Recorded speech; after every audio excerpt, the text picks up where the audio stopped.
নমস্কার বন্ধুরা, তনুশ্রী রান্নাঘরে আপনাদের সকলকে স্বাগত জানাই। আপনারা সকলে কেমন আছেন? আশা করি ভালো আছেন, সুস্থ আছেন। আমিও ভালো আছি। তো আজকে আমি বানাবো, যেহেতু জামাই ষষ্ঠী কাছেই চলে এসছে, তো আমি জামাই ষষ্ঠী স্পেশাল আজকে জলখাবার একটা বানাবো জামাইদের জন্য। তো সেটা হলো ডাল পুরি আর মিষ্টির দোকানের মতো তরকারি। তো জামাইদের তো অনেকেই সবসময় লুচি খাইয়ে থাকেন, তো এইভাবে যদি ডাল পুরি বানিয়ে খাওয়ান আপনাদেরও ভালো লাগবে, আপনাদের জামাইদেরও খুব ভালো লাগবে। আর তাছাড়া এই রান্নাটি সবারই ভালো লাগে, ডাল পুরি খেতে সকলেরই ভালো লাগে। তো চলুন আজকে আমি কেমন ভাবে এই দুটো রেসিপি বানাই আপনাদেরকে দেখাই। ডাল পুরিটা বানানোর জন্য আমি ডালটাকে ভিজিয়ে, মানে ছোলার ডালকে 3 ঘন্টা জলে ভিজিয়ে রেখে তারপর জল ঝরিয়ে হালকা একটু শুকনো করে নিয়ে, মানে জলটা ঝরিয়ে নিয়ে তারপর আমি এটাকে মিক্সিতে বেটে নিয়েছি। আপনারা চাইলে শিলেও বাটতে পারেন। তো আমি তাড়াতাড়ির জন্য এটা আগে থাকতে করে রেখে দিয়েছি। তাহলে এটা ছোলার ডালকে ভিজিয়ে 3 ঘন্টা এইভাবে বেটে আমি রেখেছি। আর এই ডাল পুরির মশলার জন্য লাগবে হচ্ছে কালো জিরে, হিং আর আদা আর কাঁচা লঙ্কা একটু বেটে রেখেছি, লাগবে সামান্য চিনি আর লাগবে লবণ, আর একটা অবশ্যই ভাজা মশলা লাগবে। এই ভাজা মশলাটাও আমি আগে থাকতে করে রেখেছি, যেহেতু আমি তাড়াতাড়ি সবকিছু দেখাবো দুটো রান্না, সেই জন্য আমি আগে থাকতে সব বানিয়ে রেখেছি। এইটার মধ্যে আছে একটা শুকনো লঙ্কা, আপনারা যদি ঝাল বেশি খান তাহলে লঙ্কার পরিমাণ বাড়িয়ে দেবেন। একটা শুকনো লঙ্কা, দুটো এলাচ, গোটা জিরে, গোটা ধনে সব অল্প অল্প করে দিয়েছি, আর দুটো লবঙ্গ। এতে কিন্তু দারচিনি আমি দিইনি। তাহলে আরেকবার আমি বলে দিচ্ছি, শুকনো লঙ্কা, গোটা ধনে, গোটা জিরে, এলাচ আর লবঙ্গ, এগুলোকে আমি শুকনো খোলায় ভেজে গুঁড়ো করে নিয়েছি। এই মশলাটা অবশ্যই লাগবে ডালপুরির জন্য, কারণ এইটাতেই ডালপুরির স্বাদটা আসবে। আর আমি এটা করবো ঘিয়েতে, আপনারা তেলেতেও করতে পারেন, তবে ঘি দিয়ে করলে স্বাদটা বেশি ভালো হয়। আর আমি ময়দাটাকেও মেখে রেখেছি। আপনারা যেইভাবে লুচি বানান ঠিক সেইভাবে ময়দাতে নুন আর রিফাইন তেল দিয়ে ময়াম দিয়ে আমি এটাকে মেখে রেখেছি। তো এটা গেল ডালপুরির পুরটার ব্যাপার। আর যে আমি তরকারিটা বানাবো, মিষ্টির দোকানে যেমন কচুরিতে মিষ্টি মিষ্টি একটা তরকারি দেয়, আমি সেই রকম তরকারি একটা বানাবো ডালপুরির সাথে খাওয়ার জন্য। তো আমি এরকম খোলা শুদ্ধ, দেখুন এরকম খোলা শুদ্ধ আলু ডুমো ডুমো করে কেটে নিয়েছি। খোলা শুদ্ধ এটা খেতে ভালো লাগে। আর এতে লাগবে ছোলার ডাল। এই ছোলার ডালটাকেও আমি 3 ঘন্টা প্রথমে ভিজিয়ে রেখেছিলাম জলে, তারপর এটাকে আমি প্রেসার কুকারে সিটি দিয়ে সেদ্ধ করে নিয়েছি। সেদ্ধর সময় আমি দিয়েছিলাম একটু হলুদ আর একটু লবণ আর একটা কাঁচা লঙ্কা দিয়ে আমি 3টে সিটি দিয়েছিলাম। এর বেশি কিন্তু দেবেন না, তাহলে কিন্তু গলে গেলে ভালো লাগবে না, সেদ্ধ হয়ে যাবে। আপনাদেরকে আমি দেখাচ্ছি কেমন সেদ্ধ হয়ে যাবে, অথচ দানা দানা থাকবে, এরকম সেদ্ধ করে নিতে হবে।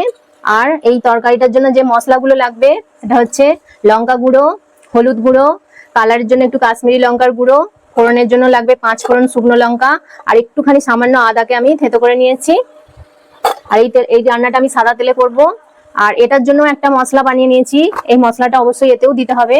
এই মশলাটাতে আছে শুকনো লঙ্কা, গোটা ধনে, গোটা জিরে আর এলাচ আর লবঙ্গ, দারচিনি, 3টেই দেওয়া আছে গোটা গরম মশলার মধ্যে। তো এগুলোকেও আমি শুকনো খোলায় ভেজে গুঁড়ো করে নিয়েছি। তো চলুন এবার আমি রান্নাটা শুরু করি। চামচ মতো আমি ঘি দিলাম।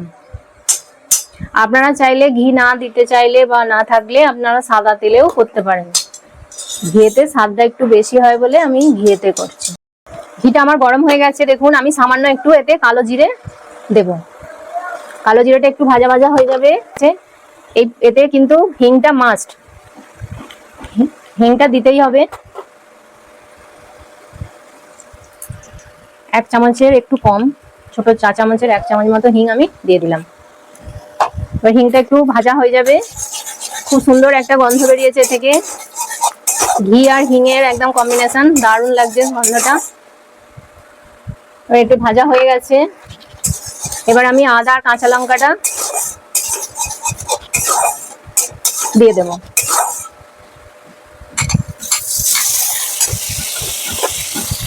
আদা আর কাঁচা লঙ্কার পেস্ট আমি দিয়ে দিলাম। এবার এটা আদার কাঁচার একটা গন্ধ আছে, সেটুকু চলে গেলেই তারপর আমি ডালটা দেবো। আদাটা ভাজা হয়ে এসছে, আমি এবার হাত মতো এতে লবণ দিয়ে দেবো। লবণটা দিয়ে দিলাম আর সামান্য একটু চিনি দেবো, একদম সামান্য। আপনারা চাইলে না চাইলে নাও দিতে পারেন। দিয়ে দিলাম। এবার এটাকে ভালো করে একটু মিশিয়ে নেব।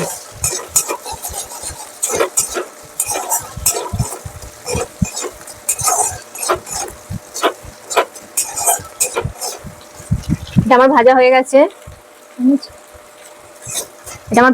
এবার আমি ডালটা এতে দিয়ে দেবো। ডালটা দিয়ে এবার ভালো করে এটাকে মেশাতে হবে। এতে কিন্তু হলুদ বা লঙ্কা গুঁড়ো কোনো আমি ইউজ করব না, যেহেতু এতে কাঁচা লঙ্কা বাটা আছে, আর ইউজ করব না। আমার হয়ে এসছে, এবার আমি ভাজা মশলাটা দিয়ে নামিয়ে নেব। এবার আমি এতে ভাজা মশলাটা দেব, 1 চামচ মতো ভাজা মশলা আমি দিয়ে দিলাম। দিয়ে এটাকে ভালো করে মিশিয়ে নেব। আমার একদম পুরো রেডি হয়ে গেছে, দেখুন আপনারা এরকম ঝরঝরের মতো হবে, ওটা আপনারা নামিয়ে নেবেন। ঠিক আছে, আমি এটাকে নামিয়ে নিচ্ছি।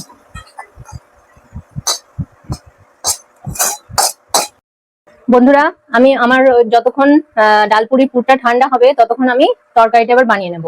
তো তরকারিটা বানানোর জন্য আমি কড়া বসিয়ে দিয়েছি। এবার আমি কড়ায় সাদা তেল দেব।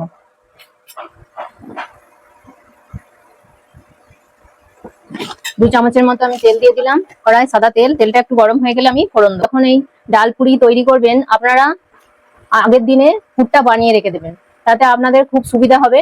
কারণ সঙ্গে সঙ্গে বানিয়ে আবার জামাইদের জন্য সকালবেলা জলখাবার তৈরি করা অনেক দেরি হয়ে যাবে।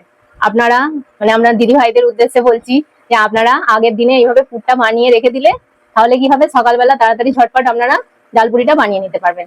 আমিও যখন কোনো কিছু থাকে আমিও এইভাবে বানিয়ে আগের দিন ফ্রিজে রেখে দিই, তারপরের দিনে এইভাবে বানিয়ে নিই। এতে খুব সময়েরও সাশ্রয় হয় আর খুব তাড়াতাড়ি হয়ে যায়। শুকনো লঙ্কা দিয়ে দিচ্ছি আর একটু 5 ফোড়ন দেবো। 5 ফোড়নটা একটু ভাজা ভাজা হয়ে যাবে, তারপর আমি আলুটা দেবো। ফোড়নটা ভাজা ভাজা হয়ে গেছে, আমি এবার একটু হিং দেব। এই তরকারিতে হিঙের দিলে খুব সুন্দর খেতে হয়। আমি একবার হিংটা ভাজা হয়ে গেছে, এবার আমি আলুটা তুলে দিচ্ছি, ভাজা করে নেব। এবার আমি এতে একটু স্বাদ মতো লবণ দিয়ে দিচ্ছি, একটু হলুদ গুঁড়ো দিয়ে দিলাম। তো এটাকে আমি সামান্য পরিমাণে আদা আমি এতে দিয়ে দেবো, আর দেব একটু লঙ্কার গুঁড়ো। খেতে পছন্দ করেন কম বেশি করে নেবেন, অল্প একটু লঙ্কার গুঁড়ো দিলাম।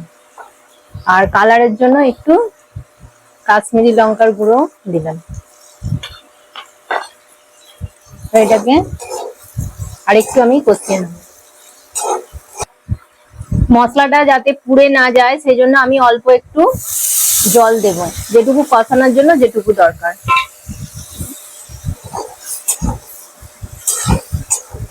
মশলাটা আমার কষানো হয়ে গেছে, আমি এবার যে ডালটা সেদ্ধ করে রেখেছিলাম সেই ডালটা আমি এবার এতে দিয়ে দেবো। দিয়ে ভালো করে আমি এটাকে মিশিয়ে দেবো। আর একটু আমি এতে জল দেব। এবার এটাকে ভালো করে আলুটা আমি সেদ্ধ করে নেবো। এতে তরকারি একটু মিষ্টি মিষ্টি হয়, সেই জন্য আমি এতে 1 চামচ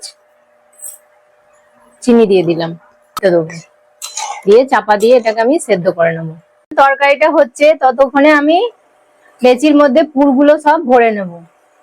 দেখুন এরকম করে প্রথমে আমি হাতে করে চাপ দিয়ে দিয়ে গর্ত মতো করে নিচ্ছি, নিয়ে এবার এর ভেতরে আমি পুরটা দেব। চামচ মতো পুর দিলাম, ওকে বন্ধ করে দিতে হবে এইভাবে, যাতে বেরিয়ে না যায়।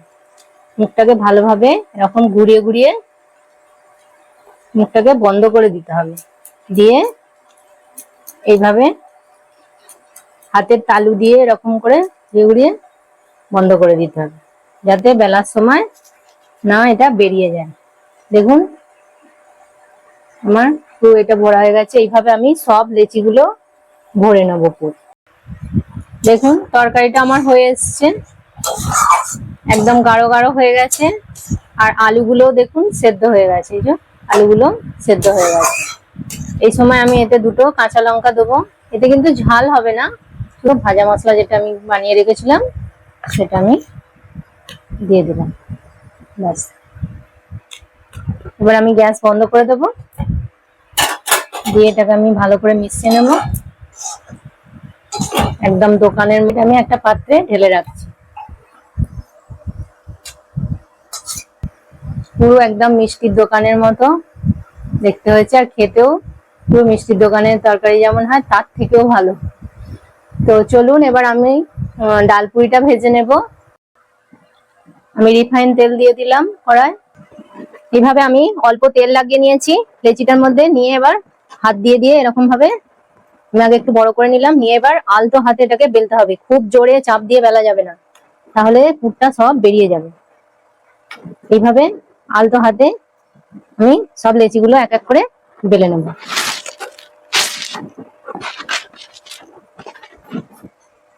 হালকা হাতে এইভাবে বেলে নিতে হবে, বেশি চাপ দিলে পুরটা সব বেরিয়ে যাবে।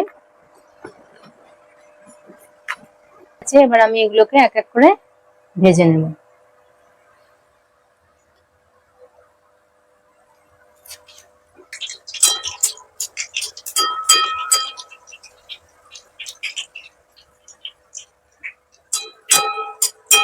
তেলটা এইভাবে উপরে একটু ছিটিয়ে ছিটিয়ে দেবেন। দেখুন কত সুন্দর ফুলেছে বন্ধুরা, দেখুন আমার লুচিটা কত সুন্দর ফুলেছে। এবার এক পিস হয়ে গেছে, এক পিঠটা আমি উল্টো পিঠটা করে দিলাম। এভাবে দু পিঠটা একটু লাল লাল করে আমি ভেজে নেব।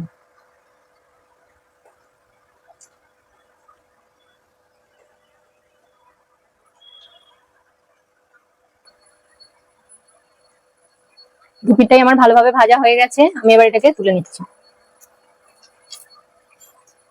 তেলটা একটু ভালো করে ঝরিয়ে নিতে হবে, নিয়ে এবার দেখুন আমার এটা ভাজা হয়ে গেছে, আমি এবার এটা তুলে রাখছি।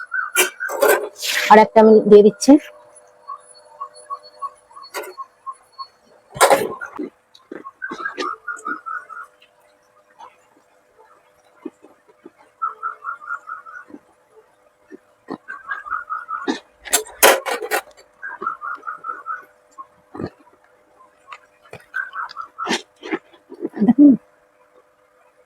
দেখুন এটাও আমার ভাজা হয়ে গেছে, এবার আমি এটাও তুলে রাখছি। এইভাবে আমি সবকটা এক এক করে ভেজে নিচ্ছি।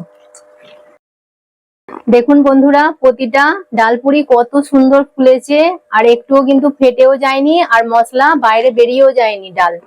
তো দেখুন একদম মানে দোকানের থেকেও সুন্দর, কত সুন্দর ফুলেছে প্রতিটা ডালপুরি। তো আপনারাও ঠিক এইভাবেই বানাবেন, আমি যেভাবে বানিয়েছি আপনাদেরও এরকমই হবে, একদম গ্যারান্টি দিয়ে বলছি। তো চলুন আমি এটাকে এবার প্লেটে সাজিয়ে নিয়ে আপনাদেরকে দেখাচ্ছি। তাহলে বন্ধুরা দেখলেন তো আমি কত সহজে এই ডালপুরি আর মিষ্টির দোকানের মতো এই মিষ্টি তরকারি বানিয়ে ফেললাম কত তাড়াতাড়ি। তো আপনারাও আমি যেভাবে বললাম সেইভাবে যদি করেন তাহলে তাড়াতাড়ি এইভাবে বানিয়ে ফেলতে পারবেন। আর এটা খেতে দেখতে যতটা সুন্দর হয়েছে খেতেও ঠিক ততটাই সুন্দর। তো আমাকে যারা দেখছেন মাসিমা, জেঠিমা এবং আমার দিদি ভাইরা, তো সামনেই জামাই ষষ্ঠী, তাহলে এইভাবে জামাইদেরকে জলখাবার বানিয়ে খাওয়াবেন, জামাইদের খুব পছন্দ হবে। আর তাছাড়া শুধু জামাই ষষ্ঠীতে না, আপনারা কোনো উপোসের দিনে বা যখন মন চাইবে তখনই এইভাবে আপনারা বানিয়ে খাবেন। তো তাহলে আমার এই রান্নার রেসিপিটি যদি আপনাদের ভালো লেগে থাকে তাহলে একটা লাইক করবেন, কমেন্ট করবেন, আর তনুশ্রী রান্নাঘর চ্যানেলটিকে সাবস্ক্রাইব করে দেবেন। আর আপনার বন্ধু বান্ধবদের মধ্যে এই ভিডিওটি অবশ্যই অবশ্যই শেয়ার করে দেবেন। তো তাহলে আপনাদের সাথে দেখা হবে নতুন একটি রান্নার ভিডিওতে। আপনারা ভালো থাকবেন, সুস্থ থাকবেন। নমস্কার।